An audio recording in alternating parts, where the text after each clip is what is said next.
Udah.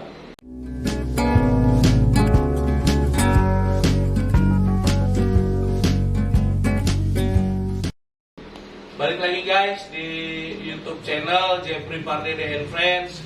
Hari ini siang jam kurang lebih menuju makan siang, gua ngobrol-ngobrol terpol bareng SGMI.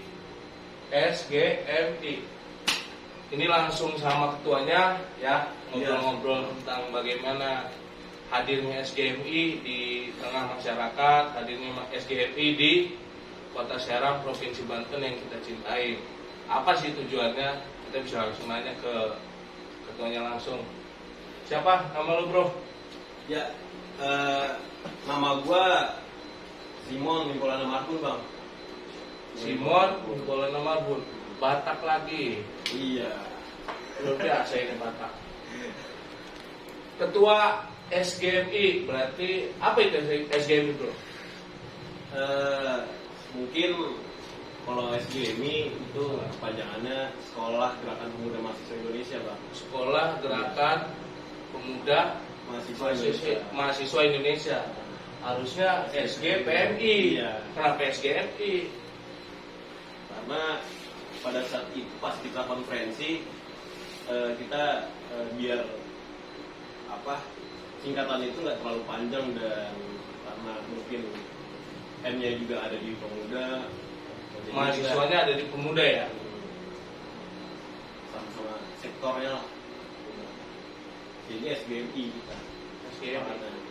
Lambangnya yang kayak ini, Iya. SGMI sama simbol bintang tuh ya? Kalau ini baru sementara sih, Bang. Baru sementara? Karena kita belum kongres, masih badan persiapan, Bang. Badan persiapan, BP ya berarti ya? Iya, BP badan SGMI. Belum ada logo, bendera segala macam. Belum ada bendera loh. Iya. Lalu sendiri apa, bro, kegiatannya? Kegiatan dalam organisasi. Enggak, mahasiswa berarti. Oh, mahasiswa. Biasa, Bang. Kalau sekarang gue ini semester 8 paling usul skripsi, bimbingan. Itu paling, Bang. Ini ketua Sekarang pertama ini. berarti ya jatuhnya? Enggak. Iya, ketua koordinator. Ketua koordinator Badan Persiapan SGMI Pusat. Iya. Kalau SGMI sendiri ada di mana aja, bro? SGMI sekarang kita udah 1,5 tahun ya, Bang ya. Dari konferensi pendirian itu di bulan November 2019 kita udah 1,5 tahun, dan kita udah coba bangun atau perluasan politik organisasi di 4 kampus, Bang. Itu udah ada di Unsera, udah ada di Unsera, di UIN, terus Untirta, sama di Unpam. Unpam yang di Palima ya? Di ini, Bang, perbatasan Tangerang tuh Syarif Hidayatullah. Oh, ada orang di sana? Ada. Siapa yang masuk ke sana? Kita waktu itu metodenya melalui ini sih, Bang, ada dari grassroots metodenya. Metode grassroots. Siapa yang waktu itu ngajak ke sana? Dari kenalan-kenalan. Iya, Kenalan. kenalan. Ada yang temennya yang kuliahnya di Unpam, dan akhirnya kita coba ajak, dan kita bangkitin kesadarannya, dan Ada mungkin beres ini harus dibentuk langsung tuh, nggak usah lagi badan persiapan, langsung dikongreskan ke SGMI-nya. Karena posisinya kan SGMI berjuang untuk rakyat ya. Filosofisnya berangkat dari mana? Filosofisnya kita berangkat daripada kondisi objektif di Indonesia sih, Bang, khususnya. Yang Bahwa gimana? kita melihat sebelum mendirikan organisasi SGMI, kita membaca kondisi objektif Indonesia bahwa masih banyak penindasan, Bang, baik dari sektor buruh, sektor kaum tani, dan sektor tertindas lainnya, khususnya pemuda mahasiswa. Begitu, Bang. Misalkan di pemuda mahasiswa kita masih terus mendapatkan permasalahan liberalisasi pendidikan yang mengakibatkan privatisasi dan komersialisasi pendidikan sih, Bang. Itu, dan akhirnya kita sepakat bahwa membutuhkan sebuah alat perjuangan politik, yang akhirnya kita bangun organisasi. Makanya dibentuklah SGMI. Iya, Bang. Pecahan dari organisasi sebelumnya. Betul. Karena kan mau tidak mau ya SGMI ini hadir, kan setahu saya adalah Simon. Jangan lupa like dan comment, subscribe. subscribe. Ini bukan orang yang baru di organisasi, Iya. orang yang memang dulu berangkat dari organisasi sebelumnya. Iya bang. Berarti SGMI hadir karena perbedaan pada saat organisasi sebelumnya dengan prinsip-prinsip filosofis yang ternyata nggak sesuai sama garis pada saat pendirian organisasi sebelumnya. Gimana? Mungkin ini keterkaitan juga kan sama kenapa akhirnya lahir SGMI. Mm-mm. Nah itu juga berangkat daripada organisasi terdahulu, organisasi kita terdahulu yang dimana ketika kongres atau kongres terakhir organisasi pada saat itu, pasca dari kongres akhirnya ada suatu kontradiksi yang terjadi dalam tubuh organisasi bang. Perbedaan pendapat. Iya. Apa perbedaan pemikiran? Perbedaan prinsip politik Oh. lebih ke sana. Dan juga ada faktor-faktor dari eksternal juga. Oh, faktor dari luar. Oknum yang mempengaruhi akhirnya internal tubuh organisasi kita. Hmm. Ya, itulah bang. Dan akhirnya ya ada Belajar dari masa geser. lalu, akhirnya terbentuklah SGMI. Betul. Daripada kawan-kawan tidak berjuang di garis politik yang memang berjuang untuk rakyat, akhirnya dibentuklah SGMI ini. Iya. Dan mudah-mudahan SGMI hadir nggak seperti organisasi sebelumnya ya. Ya, Sejauh insya ini, Allah. sejauh ini yang udah dan akan direncanakan oleh SGMI ke depan nih di Kota Serang yang memang kalau gue sih apresiasi ya sampai ke ranah ada di Tangerang. Iya. Itu kan jarang-jarang ya organisasi yang memang notabene bisa sampai ke Tangerang. Iya. Bang. Karena mengkoordinir yang di Serang aja itu agak susah nih, apalagi di era kondisi pandemi hari ini. Iya. Nah itu SGMI gimana? Soal bagaimana kita mengcover tiap-tiap basis berarti Bang? Basis-basis masalah, basis-basis mahasiswa yang kalian ada hari ini. Kalau misalkan Unpam itu statusnya juga masih Badan badan persiapan. persiapan juga bang, masih belum memenuhi syarat materi lah untuk bagaimana organisasi SGMI definitif di Unpam. Berarti beres Nah. konten ini SGMI harus jadi saya Iya. secara kongres ya. Iya. Karena biar nanti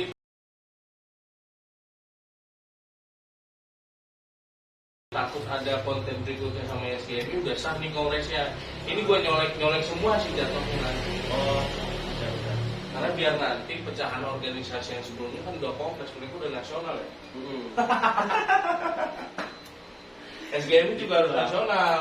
Harus itu juga menjadi cita-cita politik kita juga bang, karena kita sepakat juga bangun SGMI untuk organisasi yang nasional, bukan lokalis lagi bang. Oh gitu. Iya. Nasional rencana mulai dari daerah mana SGMI ini?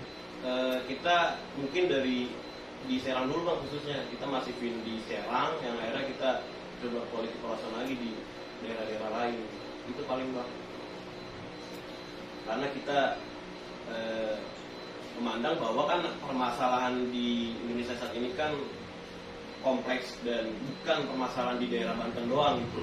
Dan akhirnya memang butuh alat perjuangan politik yang fokusnya nasional. Tapi sejauh ini konsolidasi dengan organisasi lain jalan. Jalan terus dari awal pendirian sampai saat ini jalan terus. Apa aja yang udah dilakukan, yang udah diraih nih target-target secara politik dan organisasi oleh SGMI? Kalau target politik dari SGMI dari awal pendirian kita mungkin fokusnya di pembasisan sih bang. Kita bagaimana mencari kuantitas atau bagaimana mencari anggota sebanyak-banyaknya, baru akhirnya kita kongres itu. Dan mungkin politik keluar yang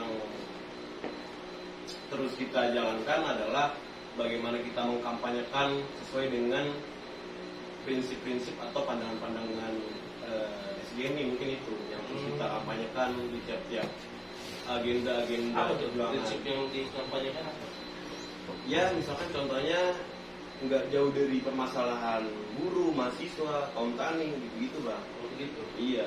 Tapi udah pernah terjun langsung ke mereka-mereka yang petani yang ada Iya. di daerah. Nah kalau Waktu itu gimana? Kalau itu kita sejauh ini belum bang, agenda Belum. living itu kita belum menjalankan. Nah pasca kongres mungkin kita pasti akan menjalankan living tersebut. Untuk bagaimana tahu kan permasalahan persis live-nya bagaimana di kelas buruh, di Kontani. Di kelas buruh juga belum pernah live ya? Belum Pernah ngobrol konsolidasi dengan organisasi buruh. Kalau konsolidasi sama buruh pernah waktu itu, cuma Oh. kalau untuk living belum. Belum ya? Iya, waktu itu pas aliansi pernah. Gitu, Bang. Waktu itu demo apa tuh? Oh itu demo apa ya? Omnibus Law atau apa juga aku lupa. Omnibus Law. Iya. Kenapa di demo Omnibus Law? Oh itu Kenapa ditolak? kalau kita sih melihatnya ini Bang, apa? Omnibus Law kan SGMI menilai bahwa Omnibus Law ini merupakan sebuah kebijakan deregulasi daripada Jokowi. Karena memang kepemimpinan neolib hari ini, bagaimana kepemimpinan Jokowi itu terus melayani daripada investor asing, terus melayani daripada imperialisme atau Amerika Serikat, untuk bagaimana kapitalnya kan terus jalan, terus terakumulasi dan surplus. Nah akhirnya lahirlah dengan berbagai metode atau skema yang dijalankan, akhirnya lahirlah sebuah regulasi Omnibus Law. Sebenarnya sih kayak gitu, dan dalam regulasi tersebut, di Omnibus Law tersebut, tidak berpihak pada kelas buruh, tenaga kerjaan, agraria, pada kaum tani, alam Tapi juga. SGMI menolak nih adanya Iya. Omnibus Law. Betul, Tapi Bang. kalau dari sisi positif, Omnibus Law positif kan? Positif untuk investor, Tapi untuk enggak. bagaimana menjaga iklim investasi. Nah, terus Dan juga negatifnya, sisi negatifnya hingga Iya. kalian kawan-kawan SGMI menolak Omnibus Law. sisi negatifnya yang tadi Bang, bahwa bagaimana keberlangsungan kesejahteraan kelas buruh dan kaum tani, dan juga kita khususnya pemuda mahasiswa yang dimana di kemudian hari bakal menjadi cadangan tenaga kerja itu semakin. Tapi kan Jauh ketua dari SGMI, sejahtera, Bang. ketua SGMI belum live in, belum ketemu langsung sama mereka-mereka yang nggak sepakat dengan Omnibus Law. Saya bukan lagi pro pemerintah nih hari ini ya. Iya. Saya lagi bukan pro pemerintah, tapi hari ini saya berbicara. Makanya tadi saya awal nanya ke ketua SGMI, berjuang untuk rakyat, berjuang untuk memang kepentingan yang merugikan rakyat, kalian perjuangin. Nah, makanya kalian menolak tuh Omnibus Law. Tapi kan pertanyaan saya sebelumnya, Ketua Simon belum pernah live in nih, belum pernah tahu nih. Iya. Nah, Nah itu gimana? nah kita membacanya dari ini Bang sih, daripada situasi nasional. Kita melakukan sebuah kajian-kajian untuk membahas bagaimana membaca situasi nasional di Indonesia, khususnya misalkan kelas buruh, kaum tani. Tapi udah pernah ditanya terkait Omnibus Law, kenapa kalian tolak hari ini sama para kaum buruh tani, kepada mereka yang nggak sepakat dengan Omnibus Law, udah pernah ditanya bahwa ini undang-undang ini nggak relevan sama kita. Pernah Bang. Pernah. Iya, pada saat itu pas aksi ada buruh juga pada saat itu. Maksud saya gini, jangan sampai ketua SGMI dan SGMI hadir hanya untuk kepentingan-kepentingan yang memang nggak dibaca dulu sama kawan-kawan. Iya. Jadi jangan sampai terjadi politik nasional ditolak aja, tapi nggak Iya. punya data yang real nih, nggak punya alasan konkret kenapa kita harus berjuang atas nama rakyat menolak Omnibus Law. Iya. Tuh. Iya. Nah, itu udah dilakukan belum kalau SGMI? Udah waktu itu kalau. Udah ya? Iya, nanya-nanya udah. Nah, sama aliansi-aliansi juga udah sepakat gitu bahwa Omnibus Law harus kita tolak. Betul. Sama aliansi juga dari awal pembangunan aliansi kita juga udah sepakat bahwa kita bagaimana caranya untuk membatalkan Omnibus Law, walaupun akhirnya sah-sah juga kan diketok palu Iya, kalau betul. itu, dan akhirnya chaos lah pada saat itu.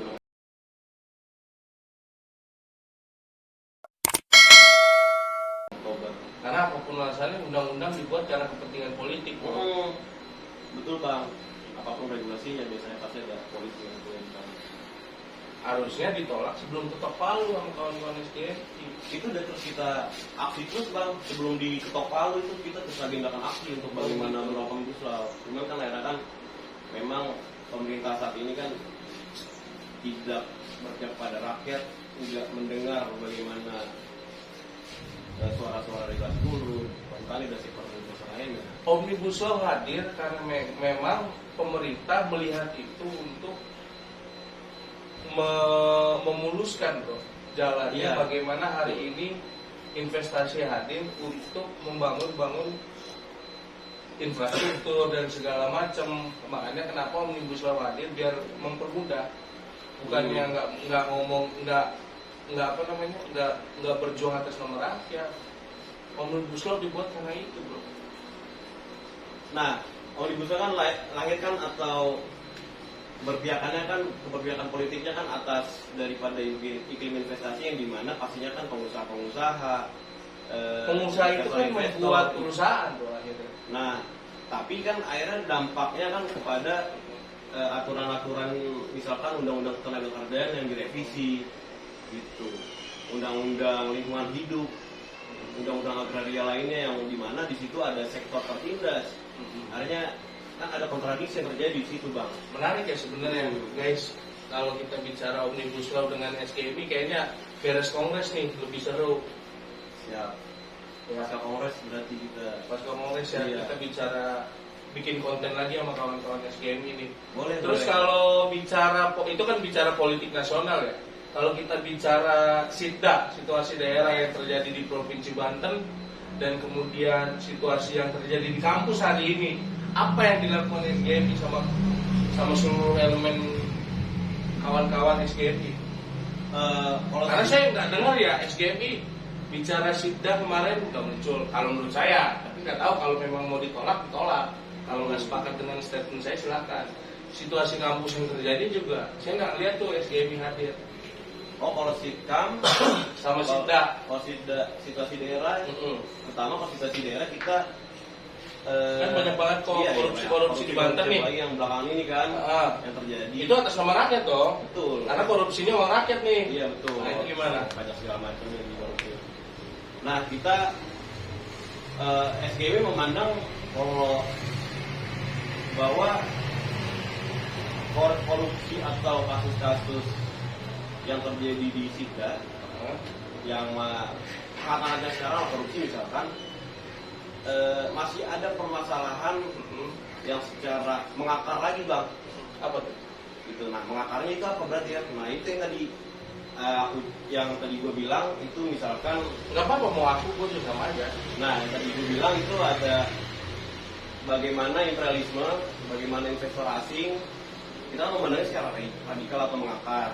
Nah, karena imperialisme hari ini bagaimana terus mengintervensi Indonesia, bagaimana menjajah secara politik, ekonomi dan budaya. Iya, itu di nasional. Yang saya bicarakan apa yang dilakukan kawan-kawan SGMI di daerah terkait situasi daerah hari ini. Banyaknya korupsi yang makin marah, ya enggak? Iya. Banyaknya hari ini yang terjadi adalah kawan-kawan di kampus susah banget bergerak. Karena saya bukan dulu ya. Beberapa minggu yang lalu saya take video, saya bikin konten sama kawan-kawan orang Baperda. Hari ini ruang gerak kita terkunci karena terjadinya pandemi. Tapi ternyata rektorat membuat acara yang sebegitu megah tanpa adanya protokol kesehatan. Nah, menanggapi itu kawan-kawan SGMI ngapain? Oh, soal bagaimana iklim kampus, iklim daerah hari ini. Apa yang dilakukan sama kawan-kawan SGMI? Karena bicara rakyat ya. Iya, sejauh kalau bicara Sitkam dari awal kita pendirian, Bang, di 2 November itu kita soal Sitkam atau situasi kampus kita pernah menyikapi soal UKT, Bang, mau kuliah tunggal. Itu betul, itu pada saat sebelum terjadi pandemi, bro. SGMI hadir untuk pada saat pandemi hari ini apa? Oh, pas pandemi hari ini? SGMI ngapain? Pas hari ini, karena menurut gua perjuangan atas nama rakyat tidak berdasarkan pandemi atau tidak pandemi. Mau pandemi juga kita harus tetap berjuang atas nama rakyat, bro. Nah, SGMI ngapain hari ini? Soal situasi kampus, walaupun nggak pandemi atau nggak pandemi, kita pastinya kalau soal perkuliahan pendidikan tinggi, Bang, itu kita terus mengkampanyekan atau menolak daripadanya yang tadi aku bilang, sistem atau liberalisasi pendidikan yang akhirnya pendidikan saat ini komersil dan privatisasi. Oh iya, jelas. Yang akhirnya UKT hari ini makin tinggi, bro. Iya. Nah, kawan-kawan SGMI bertindak kan? Nah, apa yang dilakukan kawan-kawan SGMI? Nah itu yang tadi yang tadi coba pengen aku bilang bang, soal kita kan terus mengkampanyekan atau mengawal atau menolak UKT, uang pangkal dan lain-lain. Nah pas pandemi kemarin, mulai pandemi kan, nah itu kita mengkaji bahwa UKT yang kita bayarkan pas semester awal atau sebelum masuk kuliah itu udah terpakai karena kuliah online. Betul. Nah kuliah online, dan akhirnya kita membuat sebuah gerakan, kita membuat sebuah surat terbuka, membuat sebuah gerakan surat terbuka, dan juga kita membuat apa tuh isi aksi surat terbukanya? Nah kita waktu itu menolak atau menuntutlah pada pihak Rektorat Untirta untuk bagaimana akhirnya UKT sebisa mungkin digratiskan. Ternyata Gitu. Atau seminimal 50% potongan UKT secara umum dipotong, tidak hanya terbatas misalkan orang tuanya meninggal karena COVID atau apa segala macam kebijakan yang lama. tapi ketua semua paham nggak ketika melontarkan sebuah tuntutan untuk menggratiskan UKT, lalu kampus bergerak dari uang yang mana? Nah, karena kita nggak logik kalau kita menuntut Iya. sesuatu hal hari ini, tapi kita nggak punya dasar hitung-hitungan. iya betul. Nah, itu gimana? Nah kita mengkaji pastinya kan, sebelum bagaimana akhirnya menuntut atau melahirkan tuntutan penggratisan UKT, kita pastinya kan mengadakan kajian, diskusi segala macam. Nah adapun basis argumentasi kita untuk akhirnya melahirkan tuntutan tersebut itu karena negara seharusnya hadir, pemerintah melalui Kemendikbud seharusnya hadir untuk bagaimana Kemendikbud ya, udah lagi nggak Kemendikbud ya? Kemendikbud bang sekarang tadi makarin gue. Oh iya benar. Iya, Kemendikbud. Nah Kemendikbud akhirnya bagaimana memastikan pendidikan hari ini, khususnya pendidikan tinggi, itu secara Rektor Untirta hari ini lebih dingin bro.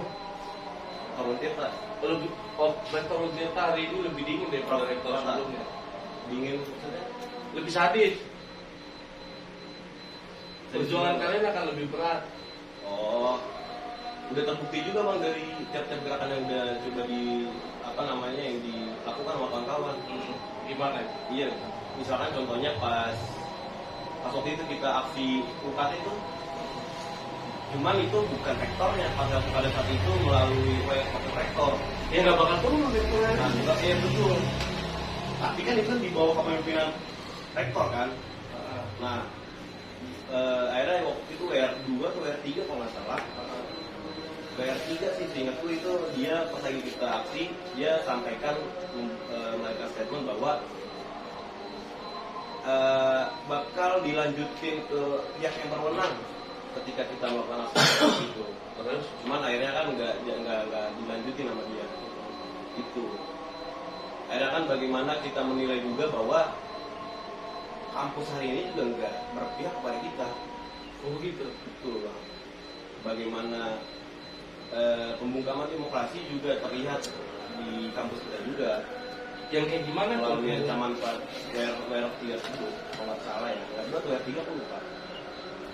Pembungkaman demokrasi yang bagaimana? Kawan-kawan demo, kawan-kawan aksi menolak itu datang ke WR3-nya. Nah, tapi kan akhirnya kan ada statement bang. Oh gimana sih? Iya, statement yang tadi. Kalau misal, ya,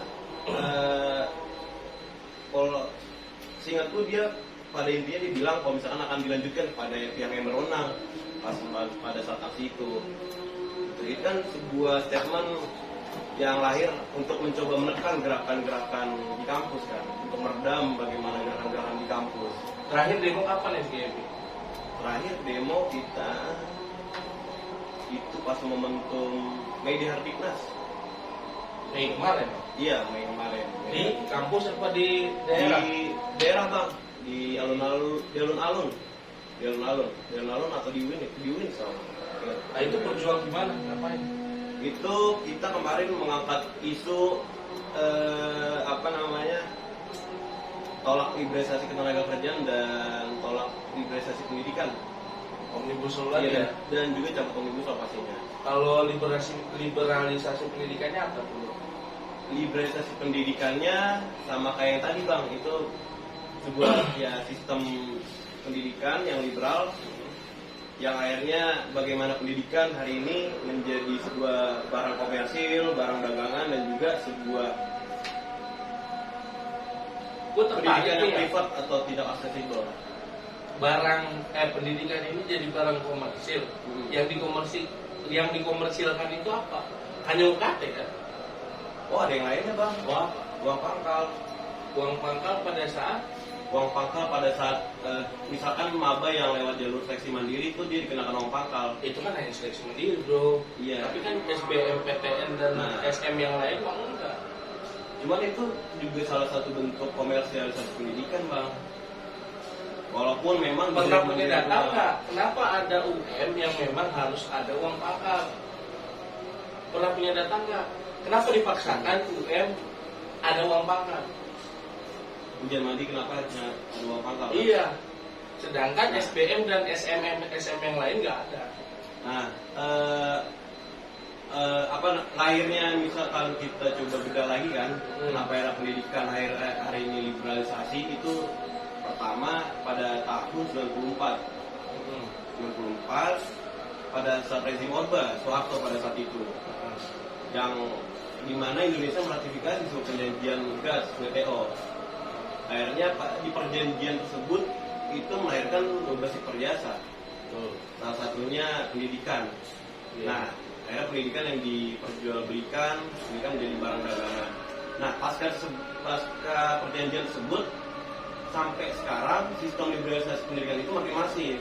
Nah, adapun pasca itu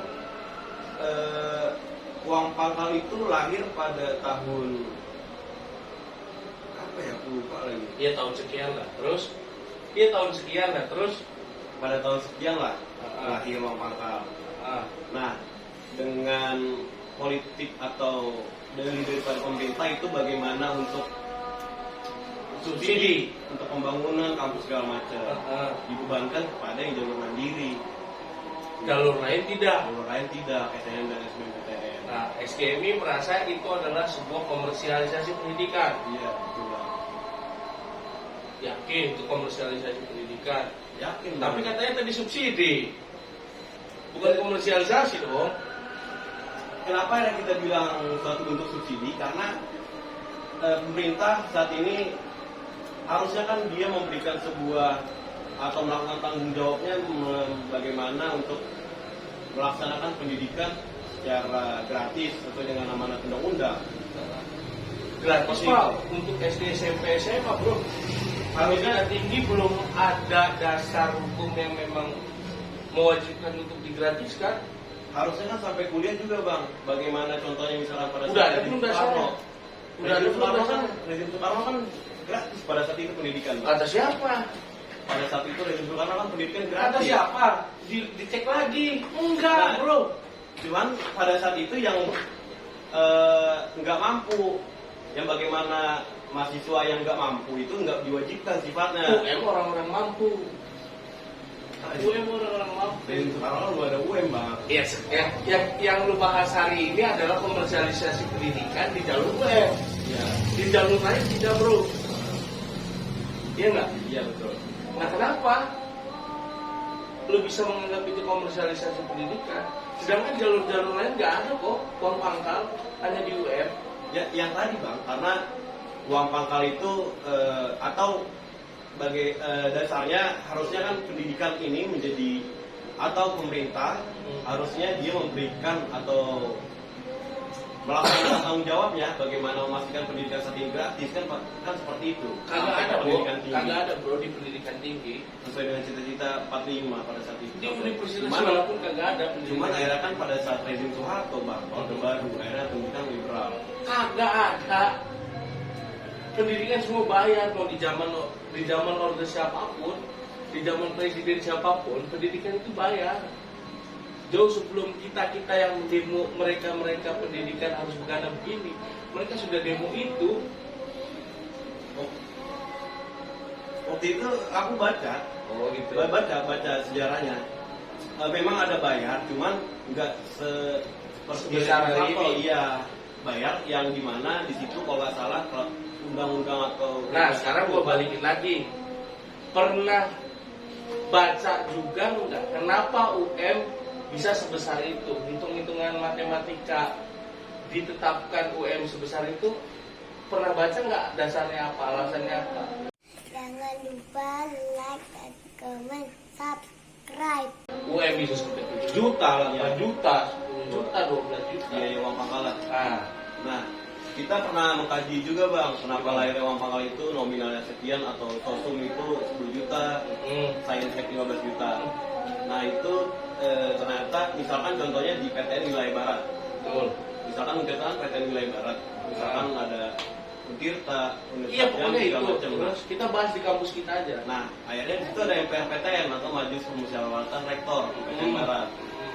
Nah, atas musyawarah rapat atau pertemuan tersebut, itu rektor dari tiap universitas bertemu untuk bagaimana menentukan kebijakan uang pangkal di tiap-tiap PTN yang ada di wilayah barat. Karena disepakati bahwa uang pangkal sosum itu 10 juta dan Saintek 15 juta. Wajar dong berarti itu. Terus ngapa di demo? Nggak wajar dong bang, Nggak wajarnya kenapa? karena lagi-lagi kan Saintek emang mahal bro. Ilmu kedokteran, ilmu kesehatan, ilmu berdasarkan alam mahal. Karena dia ada praktikum dan segala macam. Iya, tapi kan balik lagi kan ke yang tadi bang, bahwa negara harusnya kan bagaimana memastikan pendidikan hari ini kan gratis, gitu loh. Bagaimana pendidikan hari ini akhirnya dijamin oleh negara. Tapi udah pernah cek anggaran Kemendikbud untuk setiap kampus, termasuk di kampus kita yang tadi PTN Barat, udah pernah dicek berapa anggaran yang memang dikocorkan dari Kemendikbud untuk Untirta sendiri. Pernah dicek nggak? Anggaran APBN ya, APBN amanat undang-undang kan 20% untuk pendidikan. Nah, kalau di Untirta datanya kita belum dapat bang. Minta dong. Belum dapat, iya. Makanya jangan sekonyong-konyong langsung itu adalah komersialisasi pendidikan. Nah, kok cuman waktu itu pernah juga pas kita mengkaji kalau nggak salah data dari bantuan dari Kemendikbud itu nominalnya Sekian. berapa? Nominalnya miliaran juga sih bang. Iya, turun ke PTN. Maksud gua gini, sekonyong-konyong iklan lewat lagi. Sekonyong-konyong, Untirta menetapkan uang pangkal UM sekian. Mereka berdasarkan hitung-hitungan matematika. Iya kan? Iya. Menurut kalian itu harus dikulangin apa digratiskan? Kalau digratiskan nggak mungkin bro. Mungkin bang. Kenapa? Karena anggaran dari atas ke bawah nggak cukup. Yang ngebayar gaji OP siapa? UKT. Yang ngebayar gaji pegawai dosen-dosen siapa? UKT. Iya, balik lagi ke yang tadi bang. Nggak Pandangan cukup. pandangan kita bahwa harusnya pendidikan ini kan dijamin sama pemerintah. Ya kan udah dijamin dengan turunnya anggaran dari Kemendikbud ke perguruan tinggi. Cuman kan nggak menyeluruh bang, nggak secara umum. Karena APBN juga kan perlu dibagi bro. Nah makanya itu bang harusnya bagaimana. Dan akhirnya APBN itu semuanya. kan dibagi ke semua perguruan tinggi, nggak hanya Untirta doang. Nah harusnya APBN itu bagaimana memastikan bahwa pendidikan atau semua institusi pendidikan tinggi dapat, dan bagaimana akhirnya kita yang kuliah itu nggak bayar lagi kuliahnya tersebut. Itu. Kalau menurut gue sih kita perlu komunikasi dulu, obrolan dulu, karena belum menemukan formula yang pas bro. Kalau kita sekonyong-konyong menolak itu untuk digratiskan, itu berat. Tapi kalau diturunkan uang pangkalnya mungkin bisa. Karena hapus uang pangkal. Karena gue sendiri sih nggak paham sebenarnya. Ujian mandiri ada uang pangkal, punya dasar dan segala macam, gue nggak paham. Karena SBM segala macam hanya UKT ya. Nah itu udah dikaji belum sama kawan-kawan? Uang pangkal beda sama UKT. Uang pangkal beda sama UKT bang. Tapi uang pangkal itu pertama kali doang. Uang pangkal pertama kali doang. Misalkan contohnya mahasiswa yang di jalur SNM. Nah itu dia bayarnya cuma. Nah pada saat demo komersialisasi pendidikan tentang uang pangkal pertama yang terlalu besar, jawaban dari mereka apa yang kalian demo? Pada saat itu kemarin kita kan bikin juga tuntutan di pada saat pandemi kemarin ya. Press release. Ya, nah, kita audiensi direktorat juga. Nah, jawabannya ya dilempar ke Mendikbud. Terus jawaban kalian? Ya, jawaban kita terus menuntut atau berargumen kepada rektorat kan pada saat itu di khususnya di kita uang pangkal, cuman ternyata dia mempunyai argumen lain bahwa ya coba ke Kemendikbud karena ini kan aturannya nasional. Iya, lempar. Karena pada saat itu gue juga nggak bisa ngementahin permasalahan trouble uang pangkal tuh nggak bisa.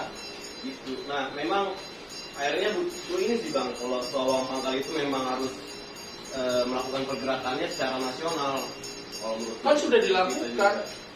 Dalam artian melakukan sebuah gerakan yang masif. Sudah. Waktu itu kan ada UI, UGM segala macam sudah.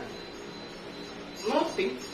Dalam gerakan yang masif benar-benar semua bergerak Bang. Sudah. Gitu. Gue baca itu kok, gue ngeliat berita itu, UI, UGM segala macam susah. Iya betul. Cuman kan balik lagi kalau soal itu akhirnya kan pemerintah memang terus menghambat kepada investor. Kenapa menghambat kepada investor? Karena balik lagi ke konsesi atau ratifikasi perjanjian tersebut. Gimana? Nggak masuk akal bro.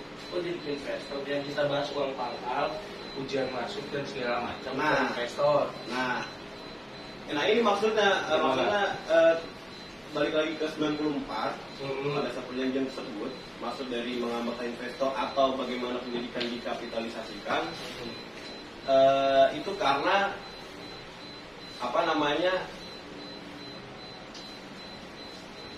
perjanjian tersebut kan lahir kan daripada atau dikomandoi oleh IMF World Bank. Nah, perjanjiannya itu kan General Agreement on Service dan juga Organisasi Perdagangan Dunia, di mana orientasinya adalah bagaimana membuat iklim liberalisasi perdagangan bebas. Nah, akhirnya bagaimana juga membuat budaya pendidikan itu pun semakin orientasinya kepada investor atau imperialisme Amerika Serikat. Contohnya bagaimana kurikulum, bagaimana juga kita yang mahasiswa itu dipersiapkan untuk menjadi cadangan tenaga kerja di kemudian hari. Betul. Itu UM-nya belum beres bro, uang pangkalnya belum beres. Maksud gua, kenapa uang pangkal bisa segede itu dan kalian menuntutnya supaya gratis? Menurut gua nggak logis kalau untuk gratis. Tapi kalau untuk diturunkan mungkin. Kalau menurutku logis atau enggak, itu kan memang sudah menjadi seharusnya kewajiban pemerintah negara Bang. Sudah, ada program beasiswa kok. Negara sudah melakukan kewajibannya. Nah, itu kan enggak menyentuh semuanya. Itu kan enggak menyentuh semuanya. Yang maksud kita kan untuk semua mahasiswa. Baik mahasiswa, baik nanti calon mahasiswa selanjutnya. Gitu. Jadi beasiswa harus untuk semua. Bukan beasiswa untuk semuanya, tapi maksudnya pendidikan gratis untuk semuanya. Berat bro. Gitu. Berat, tapi memang itu sebuah kewajiban negara Bang. Negara sudah melakukan itu dengan cara memberikan beasiswa. Nah, maksud kita bukan beasiswanya Bang.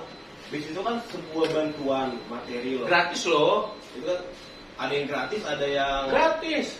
Ada yang gratis, ada yang misalkan bantuan cuma beberapa dipatokin. Enggak gratis. Enggak semua beasiswa ini Bang. Beasiswa apa? Enggak semua beasiswa, ada juga beasiswa yang pemerintah pusat itu gratis sifatnya dan ada uang saku yang diberikan. Oh, dari pemerintah. Iya. Oh iya, dari pemerintah ya. Nah, berarti kan iya kan dong. Kan tapi kan yang tadi balik lagi aku bilang Bang, enggak menyentuh semuanya. Maksud dari cita-cita politik daripada kita kan pendidikan gratis untuk semuanya. Bukan melalui beasiswa yang dimana beberapa orang bisa mengakses, mendapatkannya gitu. Oh, jadi semua harus gratis ya? Iya. Wah itu dulu coba jadi presiden aja dulu biar tahu ternyata sulit membagi-bagi uang tuh. Itu cita-cita politik. Luar biasa berarti cita-cita politik SGM ini. Cuman kan ya itu aja tadi yang gue bilang bahwa hari ini kalau kita menginginkan sebuah hal yang gratis, apalagi di ranah tataran perguruan tinggi, Iya. itu berat. Banyak hal yang harus kita lakukan. Dan satu hal yaitu tadi, mudah-mudahan lu juga nanti jadi orang yang memangku kebijakan pemerintah, biar tahu nih nanti setelah dari sini ternyata nggak bisa kita menggratiskan semuanya. Walaupun menurut cita-cita kalian itu bisa, tapi itu punya formula dan hitung-hitungan yang matang, bro.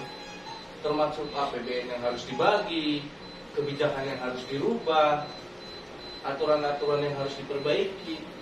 Iya. Nah, itu untuk bicara situasi kampus. Nah, yang dilakukan SGM ini di ranah situasi daerah belum masuk nih.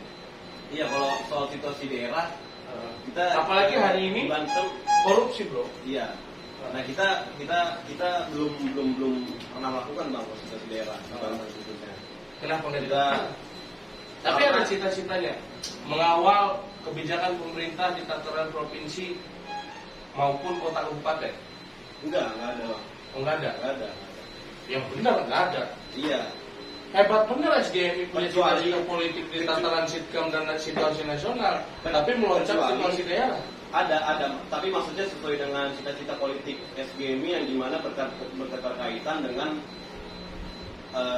misalkan sektor buruh, bagaimana perampasan upah, misalkan sektor agraria, Perampasan upah yang bagaimana seperti apa? perampasan tanah, misalkan contohnya bagaimana Upah udah dilakukan dengan benar loh, dengan adanya UMR kemarin kenaikan, gubernur menaikkan upah minimum regional di beberapa daerah itu udah dilakukan sama gubernur. Nah, cuman kan lagi-lagi kan misalkan kita lihat lagi daripada kebutuhan hidup layak daripada kelas buruh. Kan ada tuh komponen daripada KHL bang, komponen kehidupan hidup layak itu dari makanan itu banyak, ada 6 dan ada sub-subnya lagi tuh. Kita kaji juga. Nah itu misalkan itu kan untuk satu pekerja satu orang. Nah cuman kalau misalkan dia udah punya istri, dia udah punya anak, misalkan apalagi anaknya udah mau kuliah, Itu kan udah sedangkan di upah minimum regional semua, Iya. bro, berdasarkan di daerah kabupaten Serang UMR-nya gede, bro, ketimbang di kota Serang. Karena memang di kota Serang nggak ada pabrik industri. Cilegon besar. Nah, Itu kan sudah dihitung, sudah dibagi UMR kehidupan yang layak yang lo bilang berdasarkan UMR tadi. kalau misalkan kita coba lihat UMR Serang kan 3 komaan ya? Kalau nggak Gede, salah. bro. 3 komaan. Ketimbang di Jawa, UMR Nah. kita lebih gede. Nah, cuman kalau misalkan kita Ntar dulu, dibenarkan nggak UMR Provinsi Banten itu lebih Iya. besar daripada UMR Jawa? betul. Apalagi yang harus didemo, udah begitu baik Gubernur Banten. Nah, yang tadi coba pengen aku bilang bang, kebutuhan hidup layak. Heeh. Nah itu kan ada 6 komponen. Betul. Itu kan sudah diputuskan melewat UMR, upah minimum regional, gaji 3, sekian. Gaji 3, sekian sudah mencukupi 9 bahan pokok di rumahnya. Kebutuhan sekolah si anaknya. Kebutuhan pada saat dia sehari-hari. Masa kurang? Masa 3 komaan udah bisa? Terus gimana dengan yang di Jawa? Nah itu Gimana? makanya. Apanya? Nah itu makanya sama-sama kurangnya bang. Enggak, yang di Jawa nggak ada demo itu. Naikin UMR. Di kita udah termasuk kecil UMR ya, bro. Bisa kita lihat lagi bang, di Jawa kita nggak tahu kan kondisi geopolitik di Jawa kenapa. Wah, lebih mahal. Gitu. Beberapa daerah di Jawa lebih mahal harga untuk beli nasi. Nah cuman yang pastinya maksudnya kenapa akhirnya kita menolak bagaimana atau menuntut Yang di Jawa aja Masa datang depan. ke sini karena UMR-nya gede, bro. Nah maksudnya kita balik ke yang tadi bang, yang KHL tadi. Iya, KHL itu gua jawab dengan upah minimum regional kita sudah termasuk besar angkanya. Cuman apakah dia bagaimana anaknya udah gede dan pengen kuliah, apakah bisa? UMR ditetapkan berdasarkan matematika hitung-hitungan 9 bahan pokok untuk kebutuhan 1 bulan, ya, dan memang untuk kebutuhan hari-hari dia, itu bro. nggak bakal cukup juga bang, karena kebanyakan juga anak buruh susah untuk bagaimana mengakses pendidikan tinggi. Pendidikan yang mahal saat ini kan gitu. Itu untuk bicara buruh ya. Iya. Nanti kita panjang lagi, nanti kita bikin guys konten berikutnya bicara buruh hari ini dan bicara KHL yang dimaksud sama Ketua Simon.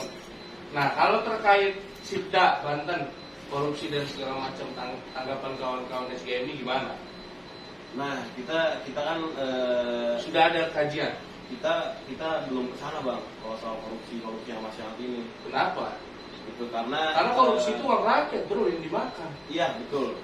Korupsi uang rakyat dan itu dari pajak dari segala macamnya. Nah, Cuman balik lagi kalau kita memandangnya itu karena SGMI menilai atau mengkajinya lebih radikal lagi, misalkan ada permasalahan lain yang dimana itu yang menjadi akar kita permasalahan.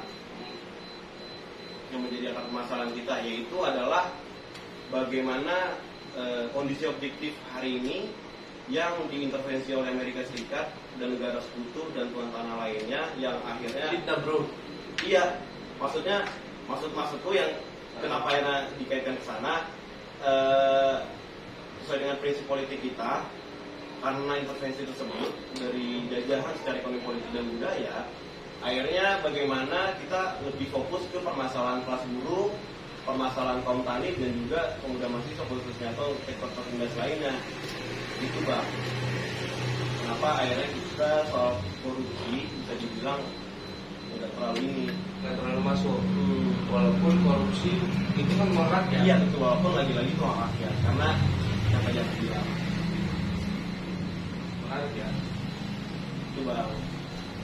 Kawan-kawan SGMI ada berapa kader hari ini? Kita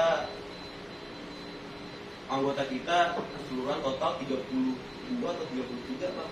Di keseluruhan. Ini komisariat apa namanya? Kalau statusnya saat ini BPO SGMI, masih BPO SGMI. Itu pusat. Itu pusat. Di Unpam, Nah, UIN, itu nanti pasca Kongres pasca Kongres itu bakal kita coba definitif, cuma sekarang masih statusnya komite basis persiapan. Komite basis persiapan. Iya. Oh, namanya bukan komisariat. Bukan komite basis persiapan. Tapi nanti setelah kongres namanya komisariat. Iya, enggak. Bukan komisariat bang, cuman mungkin Pak Komite Basis kita nanti kita sepakatin juga di Kongres. Oh gitu. Iya. Berarti ini hanya perbedaan nama mungkin. Iya, itu kan istilah-istilah terminologi doang lah. Sama aja. Intinya sama. Iya. Komisariat.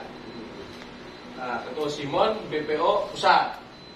Iya bisa dibilang kayak gitu bang. Nah, komite basis persiapan di tataran kampus lain udah ada. Udah ada di Pencetak siapa? Oh secara kepengurusan. Heeh. Kalau kepengurusan nanti dibentuknya pasca Kongres juga bang. Oh begitu. Iya. Ini jatuhnya sentral dulu berarti ya, Iya. terpusat dulu. Betul bang. Ketua Simon punya komando atas semuanya. Iya kurang lebih kayak gitu bang. Termasuk banyak ya.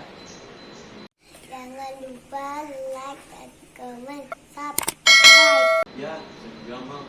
Karena kan bukan organisasi baru sih menurut gua. Ini adalah organisasi yang memang hadir pada saat sebelumnya. Ini hanya tinggal pemantapan konsep, pemantapan prinsip-prinsip politik. Dan memang nantinya jangan sampai terjadilah organisasi sebelumnya dipecahkan lagi SGMI. Iya. Gua sih berharap organisasi ini cukup pertama dan terakhir. Ya. Karena kan yang paling sulit dari terbentuknya sebuah organisasi adalah komitmen, konsistensi kawan-kawan. Nawa itu niat berjuang kawan-kawan dihianati oleh beberapa orang apa enggak? Gitu. Makanya hari ini sih gue titip pesan, ya, segera lakukan kongres. Banyak permasalahan yang terjadi. Dan memang hari ini SGMI diberikan apa ya? Diberikan sebuah tanggung jawab. Iya. Dari pundak-pundak rakyat memang yang butuh bantuan SGMI. Jangan sampai nih nanti lebur lagi SGMI, Jangan sampai jadi SMGI nanti kan. Salah, emang udah ada. Udah ada itu di UIN. Temen saya yang buat soalnya. Iya. Oh, iya udah ada. Udah ada ya. Tapi SGMI hadir bukan karena SMG, bukan. Bukan Bang. Oh bukan ya. Karena Songgak. Karena kita semua. Karena kita. Gitu Bang, kalau gitu. Tapi ADRT udah selesai ya? ADRT nanti kita garap Bang. Oh belum? Belum. Tim panja. Oh, Cuman tinggal rapi-rapi doang sih. kalau berarti Untuk disepakati di kongres. kan tinggal edit copy edit paste. Iya, makanya itu yang tadi lu maksud. Tinggal copy paste. Karena harusnya awalnya kita bercanda dulu baru masuk serius ya. Ini serius dulu baru bercanda. Lah emang nggak mau lulus cepat? Karena kayak kameramen itu yang di belakang kan dia lulusnya lama. Ya harusnya sih Jangan lupa like dan comment, subscribe. ya orang tua pasti kan bakal mengharapkan lulus cepat. Begitu.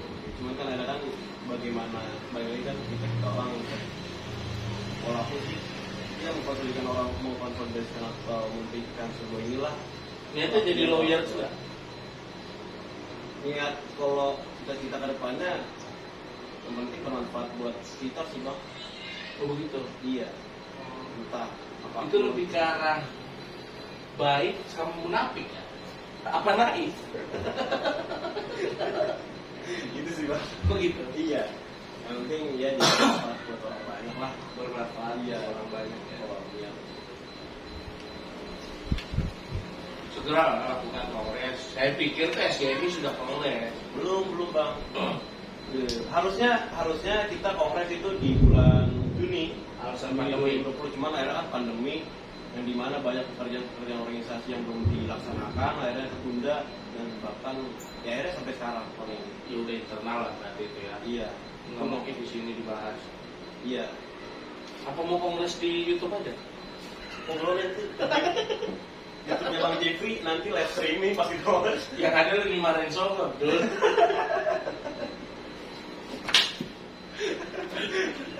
Perempuan ada banyak perempuan. Oh, alhamdulillah kita ada Bang. Ada sekarang berapa kalau dihitung Di organisasi sebelumnya kan pernah lift Indianer ya, di Pandeglang.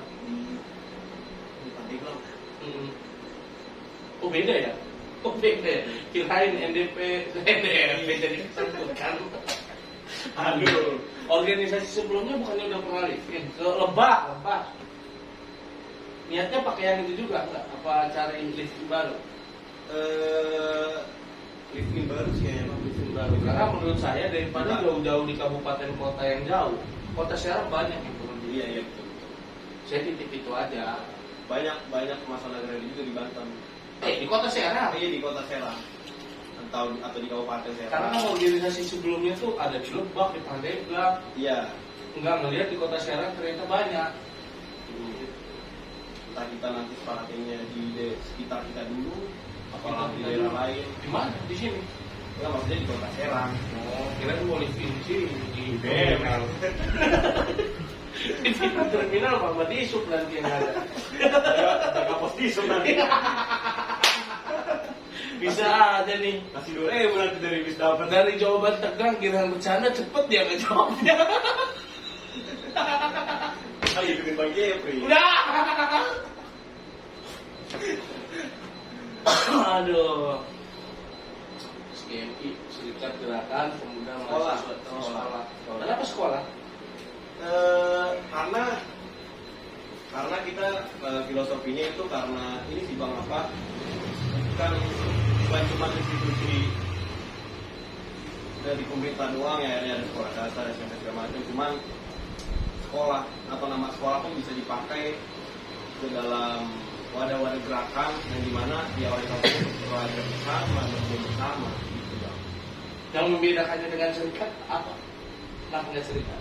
Yang membedakannya dan serikat Serikat kayaknya lebih luas daripada sekolah. enggak Biar beres dari sini takut bubar kan ganti nama SGMI jadi Serikat Gerakan. yang membedakan paling cuman filosofinya doang sih Bang. Filosofi ya. Filosofinya doang. Tapi intinya sama ya, Ya, cuman berjuang kan segala macam. pada akhirnya kan wadah juga kan SGMI atau serikat atau sekolah semua wadah juga Alat politik ya. beda filosofi doang. Niatnya berapa tahun nih? Gimana kehendak masa ya. Kendak masa waktu ya. Iya, itulah bang. Takutnya kan baru punya cita-cita anu segala macam itu udah bubar. Takutnya belum anak-anak SGMI belum jadi ketua BEM hukum udah bubar lagi. Kayak organisasi kemarin kan baru jadi ketua BEM hukum bubar langsung. Ini mah mudah-mudahan enggak ya. Iya, mudah-mudahan. Saya titip itu aja. Jadi Siap. SGMI jangan hanya bicara situasi nasional. Karena Iya. kan kita punya situasi Kualitas daerah pasti. memang urgensinya juga sama. Sida, Sikam dan nasional pasti akan kita sikapi cuman dengan rules politik. Karena yang saya lihat tadi kan ceritanya Sitkam dan Sitnas adalah komponen yang hari ini digerakkan oleh kawan-kawan SGMI. Tapi ketika tadi saya tanya soal Sitnas, nonsen.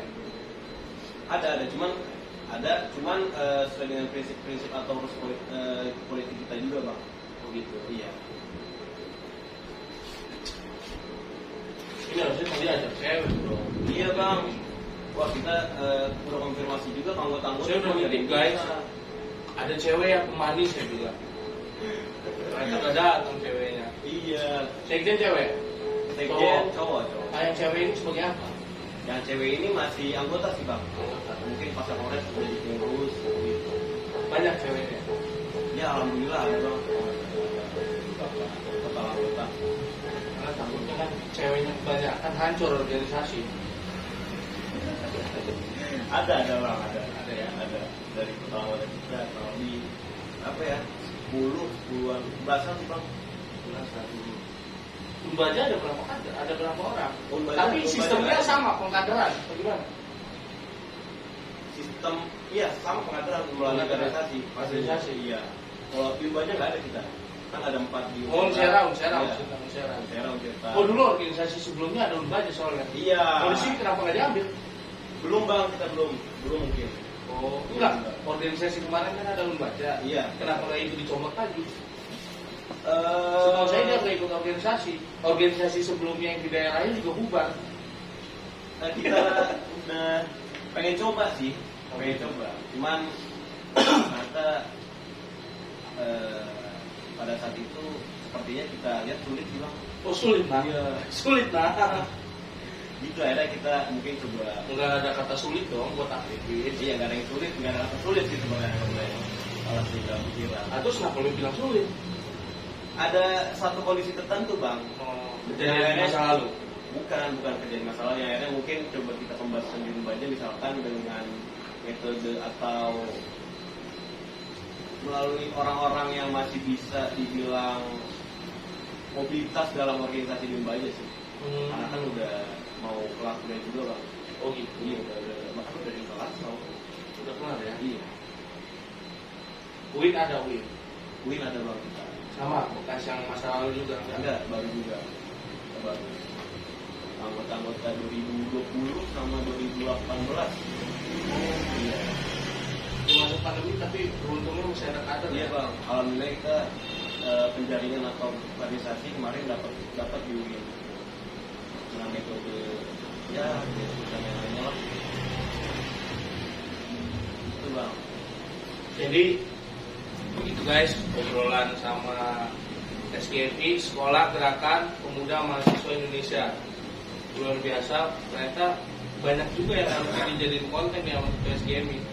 Dia punya PR sama saya kelas guru ya.